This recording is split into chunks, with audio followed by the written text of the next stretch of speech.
Someone just forked out $35,000 for a lock of John Lennon's hair. That's right. The lock of hair was chopped off like 50 years ago. That's it right behind me. So apparently, Joe, this is what happened.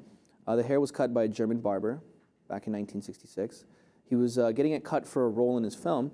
Then creepy barber kept the lock of hair for a very long time, ended up in an auction house, and now collectors are buying it.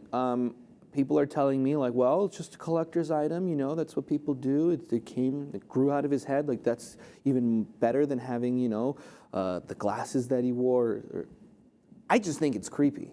Of course it's creepy, it's his DNA, but you know, you have to remember this is the most famous member of the Beatles, obviously, right. Especially in light of his murder. But you know, it's not the first time this has happened, first of all. Some hair of his was purchased some years earlier, but we see this happening all the time with celebrities. Britney Spears, for example, her chewing gum, if you remember, sold on eBay for $14,000. And here we have the most famous Beatle who was murdered in such a horrific way. It's not surprising at all. What is surprising to me, though, is that this German barber, after cutting his hair, decides to keep and store a lock of it for all these years. Well, I don't know, you know, the exact process of how this ended up at the auction house, but if he got some money out of it, that was definitely a pretty good idea. And I guess, you know, in the defense of the barber, you know, that's like a thing that people do. They like keep people's locks of hair, you know, like, but maybe if it's your child or something like that. I personally find it very weird, especially the idea of having a lock of hair